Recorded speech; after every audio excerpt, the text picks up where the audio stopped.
Renaud.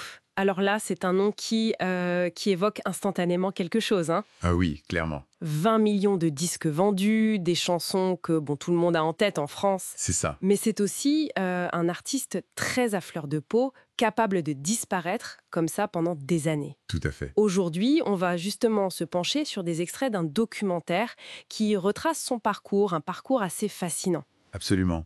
Et l'idée, c'est vraiment d'aller au-delà de l'image qu'on a de lui. Essayer de comprendre l'homme derrière. Oui. Ses succès immenses, bien sûr, mais aussi ses zones d'ombre, ses combats, ses longues absences, quoi. Explorer un peu toutes ces facettes. C'est un artiste majeur, mais complexe. Ça commence dans un milieu plutôt simple, hein. Père prof, mère ouvrière. Ouais. L'école, il accroche pas du tout. Et puis arrive le grand choc, mai 68. Voilà. Il a 16 ans et il se retrouve sur les barricades à la Sorbonne occupée, en plein dans cette révolte qui a secoué la France. C'est là que le personnage du rebelle commence à naître, non? C'est un moment fondateur, carrément. Ça forge sa conscience politique, son toté anti-système, tout ça. D'accord. Peu après, d'ailleurs, son parrain lui offre une guitare. Et là, il écrit « Crève salope ». Ah ouais. Imagine un peu le choc dans la famille. Mais ça pose les bases, tu vois. Le langage direct, l'engagement brut. Et le look qui va avec? Exactement, le blouson noir, le bandana. Et surtout, cette langue, l'argot, le parler des titis parisiens, comme dans le laisse-béton. Ça séduit ou ça choque, mais ça laisse pas indifférent. C'est cette authenticité, je crois, cette façon de parler vrai qui a tout de suite marqué. Et le succès devient phénoménal. Ah ouais. Ma gonzesse, puis Morgane de Toi, cette chanson magnifique pour sa fille Lolita. Et puis bien sûr, Mistral Gagnon, une chanson qui est née un peu par hasard à Los Angeles. C'est sa femme, Dominique, qui l'a poussée à l'enregistrer. Incroyable anecdote, ça. Et cette chanson, elle est fascinante parce qu'elle montre déjà ce paradoxe chez Renaud. Le loupard au cœur tendre, plein de nostalgie en fait. Mais justement, ce succès immense, comment il le gère de documentaire, laisse entendre qu'il y a un vrai malaise. C'est exactement ça. C'est une clé pour le comprendre, je pense. Ce sentiment d'illégitimité un peu. Ah oui. Entre ses origines, ses valeurs et puis ce statut de star qui gagne des millions. D'accord. Et cette gêne, ça explique sans doute sa générosité un peu folle. L'histoire du piano Steinway offert, c'est dingue. Et aussi ses engagements très forts. Parlons-en de ses engagements.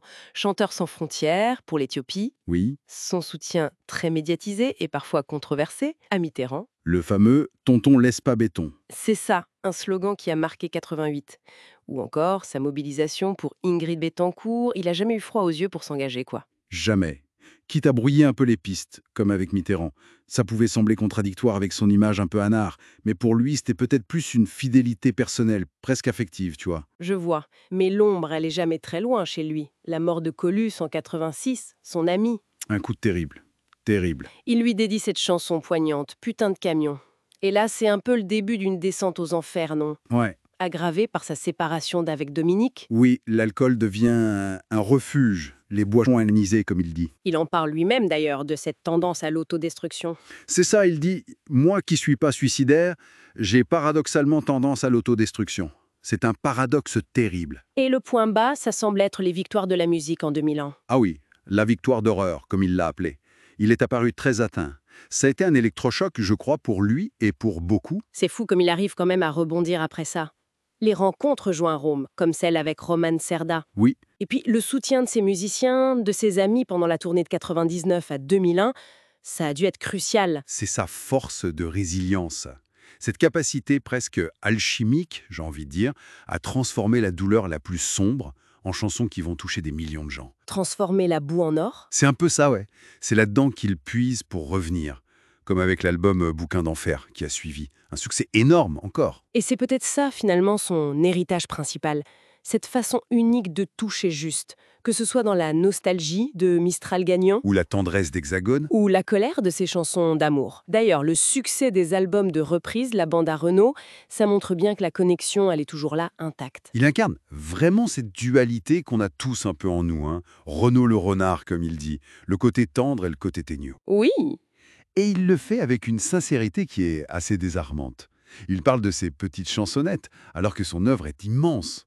C'est ce refus des faux-semblants, cette impertinence qui continue de résonner, je crois. donc au final, on a une figure incroyablement complexe.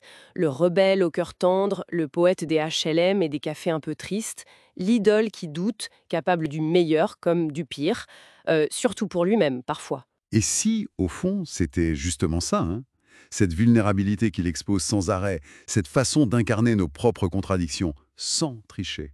Si c'était ça qui expliquait pourquoi Renaud, malgré ses silences, ses errances, reste si profondément ancré dans le cœur des Français.